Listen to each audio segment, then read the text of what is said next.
Welcome to our channel itty bitty fun world. ഇന്ന് ഞാൻ വന്നിരിക്കുന്നത് ഒരു കിച്ചൺ ടിപ്പുമായിട്ടാണ്.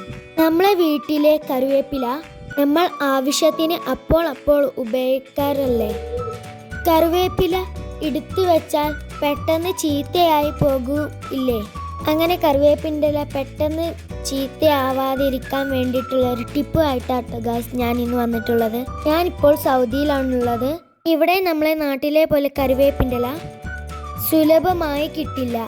ഇവിടെ നിന്ന് ഞങ്ങൾക്ക് കുറച്ച് ഫ്രഷ് കറിവേപ്പില കിട്ടി.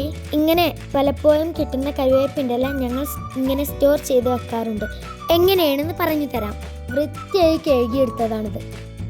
വെള്ളം നന്നായി വാർന്നതിൻ്റെ ശേഷം ഞമ്മക്കിതൊന്നും ഉണക്കിയെടുക്കാം. വെയിലത്തൊന്നും വെക്കണ്ട കേട്ടോ. വെള്ളത്തിൻ്റെ അംശം പോകുവോളം ഉണക്കിയാൽ മതി. ഇങ്ങനെ വെള്ളം വറ്റിയ കറിവേപ്പില എയർ ടൈറ്റ് ആയിട്ടുള്ള പാത്രത്തിലോ കവറിലോ കെട്ടി നമുക്ക് ഫ്രീസറിൽ സൂക്ഷിക്കാം. ഫ്രിഡ്ജിൽ ഒരിക്കലും വെക്കരുത്, ഫ്രീസറിൽ തന്നെ വെക്കണം. ഈ വീഡിയോയിൽ കാണുന്ന ഈ കുപ്പിയിലെ കറിവേപ്പില 1.5 മാസമായി ഞങ്ങൾ ഇത് ഉപയോഗിക്കുന്നു. നിങ്ങൾ തന്നെ നോക്കൂ, ഇതിലൊരു കളർ ചേഞ്ച് പോലും വന്നിട്ടില്ല. നല്ല ഫ്രഷ് ആയി തന്നെ ഇപ്പോഴും ഇരിക്കുന്നുണ്ട്. കുപ്പിയിൽ തന്നെ ഇട്ട് വെക്കണം എന്നില്ല, ഞങ്ങളിവിടെ കവറിലും എടുത്തു വെക്കാറുണ്ട്. അതും കേടുവരാറില്ല. ഇങ്ങനെ നമ്മൾ സ്റ്റോർ ചെയ്ത് വെച്ചാൽ നമുക്ക് ഇതിന്റെ രുചിയോ മണമോ നിറമോ ഒന്നും മാറാതെ നമുക്ക് മാസങ്ങളോളം ഉപയോഗിക്കാം. നിങ്ങൾ തന്നെ നോക്കൂ, ഈ കവറിലെ കറിവേപ്പില എന്തെങ്കിലും പഴക്കം ഇതിന് തോന്നുന്നുണ്ടോ? നിങ്ങളും ഇങ്ങനെ സ്റ്റോർ ചെയ്ത് വെച്ച് നോക്കണേ. എന്നിട്ട് കമന്റിൽ അഭിപ്രായം പറയണം. 1-2 കാര്യങ്ങൾ നിങ്ങൾ വിട്ടുപോകരുത്.